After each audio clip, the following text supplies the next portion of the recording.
right, we are back. We are 4 hours into this Stronger Together podcast experience. We are broadcasting live from FETC here in Orlando. We are literally live as you see people walking behind us, coming through, asking if we are the lost and found. Like, there are so many things that are just happening around us, but that's what happens in a classroom. Somebody can say something, a random person walks in sometimes, like, things just happen in schools, and things happen here, and we're thrilled to be here. Thank you to Jed for making this happen, and also thank you to Identity Automation, our partner for our FETC 2025. They will be here in the expo hall that opens in booth 1736, and we have my co-host here, one of the Identity Automation representatives, Jamie Donnelly. Jamie, thank you for sticking with me all day so far. Thank you so much. This has been a really awesome day. I've enjoyed every minute of it. It is great. And what's your role with Identity Automation? Yeah, I'm an engagement director. So I work a lot on course material, collaboration within the community, customer support, and how they engage with us and others. So, do a lot of different things in the marketing team. Awesome. And I'm thrilled to welcome in educator, author, musician, and friend, Jed Stefanowicz, which rhymes with Bananowitz. There it is. Here first. That's awesome. Okay, I've been holding back this question for a little while now, Jed, because I tried to get some hints about what he does, where his passion is.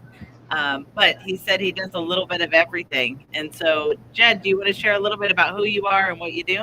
Sure thing. I tried to be evasive or elusive or enigmatic, and I even avoided eye contact so you wouldn't know. Well, the fact that, Matt remembers that Stefanowicz rhymes with Bananowitz is the way I've always introduced myself on podcasts, but in the classroom. So that should give you a hint that I taught elementary forever. I was an elementary teacher for 22 years and then a digital learning coach for 6. And now the director of digital learning and innovation at Neshoba Regional Schools, way up in Chile, Massachusetts.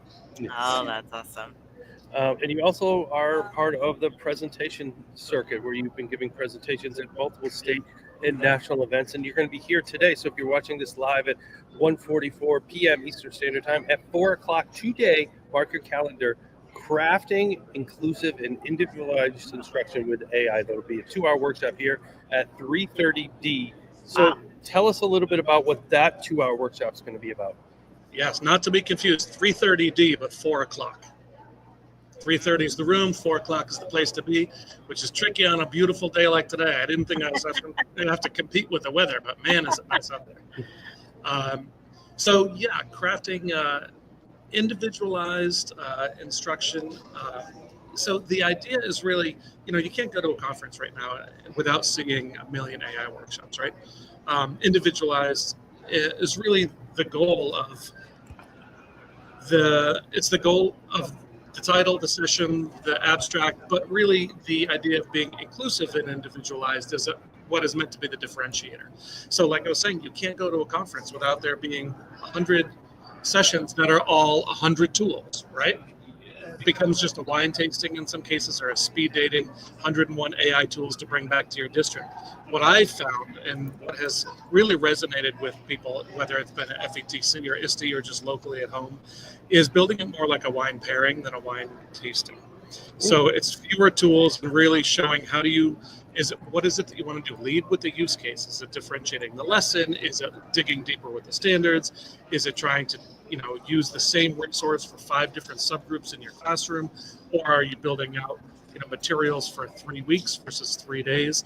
So thinking about that way of how are we reaching each and every student with these tools instead of just how are we stuck in the novelty factor. It's really about building more toward the utility.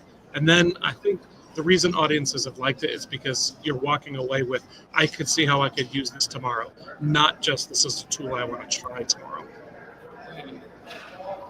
I think that what's really cool about this is you're looking at it from a higher level as opposed to narrowing it down to individual tools. You're looking at it collectively, the impact it makes on education, because the tools absolutely change. So as you look at, where we're going in the academic system and how our students embrace these tools, do you get a lot of pushback or do you have people really embrace that concept? No, I don't get the pushback. You know why? Because it doesn't feel like I'm pitching a particular tool. You know, to your exact point, it's not leading with the tool. It's leading with talking with a teacher, talking with a group of teachers, and really starting with the scenario. What's the need? And then let's explore what might be the right tool for it. Then it's not a training conversation. It's instructional design conversation. How are you adding those pieces to your curriculum guides? How are you thinking about framing your instructional planning differently so that do we have now some new means for reaching all those subgroups, for reaching each and every, not because it's easy to say we want to plan for all, right? But all can be generalized versus each and every. And now we have those tools to do that. And I think so I don't get the pushback there because we're past the point, hopefully, of that novelty piece. We're past the point, I think, of the magic stuff that it can do. So then really, what is the point? And if the point is student learning, the point is improved and increased instruction. I think then, as a good elementary teacher, I built an acronym, right? And the acronym, and Matt knows my affinity for the acronym AIM. So this AIM acronym is aim high with AI. And the A, each one's a combo. The A is accessibility and adaptation. The I is innovation and interaction. And the M is motivation and meaning. So if we're leveraging AI for those purposes, that it's not about the tool, it's not about tutorials, and it's not about operationalizing. It's really about student learning, it's about the instructional plan. And that's where teachers, I think, some of the guards come down. If you lead with just, if it's ChatGPT or Gemini or Claude, you would have gone, out. Versus picking a tool that you want to dig deeper with, then you're honing in. If it's a tool like Edumate, if it's whatever the tool happens to be, you're starting with your topic, and then you know how easy it is to get lost down a rabbit hole.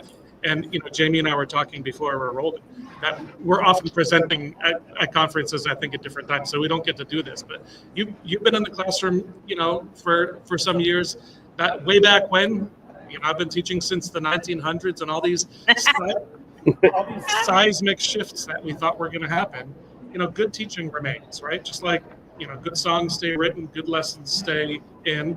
And that is kind of the secret of finding those teachers who've been doing the same units, same lessons for years and years and years, and looking at refreshing, looking at now broadening what they know is solid core instruction. But maybe can we increase it to more students? Can we increase the audience to parents? And that was the topic of my most recent book, Beyond the Bulletin Board. Right? Hey. So look at that on That's cue. awesome. On cue, and that's what I was going to dive into, because you were talking about doing things that are expansive. One of the things that I can say, I've actually had the pleasure when I was principal in Natick to see Jed in the classroom using his guitar, using different types of methods in the classroom, going well beyond the bulletin board. But this is a true testament to thinking differently. I'm not a thinking outside the box person in the sense of, I don't like to say that because that means only fun things or only impactful things happen outside the box. We're thinking about it globally. And I think, Jed, that's one of the things that you've evolved over time in your practice and now sharing it with others. So share a little bit about what's in that book, Beyond the Bulletin Board. Sure. A couple things. One, and Jamie, I'm going to put you through a little bit of an activity. Here we go. She didn't know what she was getting herself into. Now, I'm going to break the illusion that, this might look like Brady Bunch. Ready, let's look left, right? We look at each other, right? But in fact, we're sitting around the table. So that means like the early days of Zoom where it was like the basketball that goes over here. She pulled it in. So one of the activities that is in this book, there's a framework called the Design for Digital Literacy, DDL framework. So Matt, hand those back to Jamie because she's going to do an activity right now. She tried to pass off the activity to me. I noticed. No, hold on to those. You keep those. So the Design for Digital Literacy framework is built upon 4 components. And I would contend that no matter what technology you're using, what initiative you're trying, if it's AI, if it's whatever it has been over the years, it falls within these 4 categories: instruction, operation, creativity, and wellness. And when I talk about moving beyond the bulletin board, that's really what I'm talking about is, again, like those 20-year teachers who have built that same bulletin board, it's for a reason. There's sound pedagogy in there. My goal is that, all right, let's expand the audience of that bulletin board. Let's think about making it interactive. So if I were to ask you, Jamie, pretend that all of a sudden you found out, there's a district that you got plunked into a district. this year, back to the classroom, here we go. What's your focus? What is your priority? Is it going to be thinking about educational technology for instruction, operation, creativity, wellness? Where's your urgency right now if you had to pick one? In fact, if I need to put them in order, try to do that. Like my priority for any classroom? Yep. We're here, this is a technology conference, so if you become an elementary classroom teacher, where's your urgency? And I'm not going to make you share it, don't worry. What's so weird is I would actually put it in the order that you named it. Probably start with where are our standards, what kind of tools do we use, how do we make that happen operationally in order to put it into place, what tools do we have, what resources do we have available, how do we creatively expand that into more of a creation to, how do we benefit them and expand beyond these tools to where they're growing and they're, demonstrating their skills and preparing them for the future. Well articulated. I love it. You're used to the spotlight and the stage, even though you didn't want to try to do this activity. I know. Do you see how fast you passed it over to me? I know. One of the things I find in doing this, it's not always picking which is the priority, is when I ask people to kind of to stack them, one of them has to be last. And that's really the hard part. It's because it's not that you don't prioritize that. So then what I do with, in a group or a workshop, I would say now reshuffle those and stack them in order of what you think your district's sense of urgency or priorities are. And then it's always and then I would say, which one of these is your wheelhouse? Which one might be your roadblock? Which one do you need to advance? And this book is built around how to really bolster up each of those areas and identifying what is it that you need, what are the steps that you can take to build those? Because, if it's AI, there might be one need. If it's differentiation and, meeting learner diversity, it might be different steps that are required. But I talk about, wellness is a tough one, and it ends up often being last. And it's a broader topic than digital citizenship, as we know, right? When it's digital citizenship, sometimes it becomes a discussion of, well, who's doing the common sense lesson? Who's doing it? Who's leading it? Who's giving it out? And it's very directional. Whereas we know the principal who's getting phone calls about my child's on the Chromebook that you gave them at 11 o'clock at night, or they're using their device, or they're in a chat that they can't get out of, or there's this conflict. That's the conversation about digital wellness. So, one of the things in this book is if you're looking for a lot of tools to kind of activate that instruction with ideas to incorporate digital tools, it's there. But it's also built around a framework like this, as well as what I call a digital learning compass. It's a kind of a navigator for building a cycle. So there's a cycle in there. If you want to try a new tool, here's a step that a team, a teacher, a school, a building, or a district could work on. And that's what I work with schools and teams on as well. So it's kind of finding that operationalizing piece, thinking about how is it going to attach to your district? What are the goals and outcomes you hope to see? And then what are the strategic plans that are going to have to happen to enact that? That's pretty amazing. Our last question really moves back into what is clearly part of what you're doing already, and that is the Stronger Together philosophy. And what does that mean for you, Jed? What does that mean for you professionally, and what does that mean for you even being here at FETC and what you're doing today? What it means is writing a book like this or being on a podcast like this, it requires a connection, and it requires someone on the other end who's going to hear it, and it requires people who are standing to your left and your right who want to have conversations with you, not because they hear an idea and they want to learn more about it. Whether it's a local conference, whether it's a national conference, it's inspiring. Whether it's experience, and I always tell people, don't confuse experience with expertise. In fact, people who are at FETC, purporting to be an AI expert, I don't know if I've ever met an AI expert. Same. No, it's hard. Any of us have maybe a year further AI experience, and that can really inform sound decision-making, pedagogical planning. But is that expertise? I don't know. And it's such an interesting time right now, especially with AIs, to look at the impact of expertise, both from a leadership point of view, but then even from a classroom teacher subject matter. Is there going to be this long-term erosion of content matter expertise because it is so easy to build out lessons? Or is it going to be a deeper understanding? It's a really great long-term research question. It's not my project, but it's one that I would really pay attention to. But to come back to your question, it's all about being stronger together. It's making those connections visible. It's about leaning into those conversations and connections so that if there's an area I want to learn more about, I know I can talk to Matt or Jamie, or I can, connect with Matt Miller, who was nice enough to write the foreword to my book, or I can go, to the Merrills, or I can go to any of these workshops. And that's why I'm here.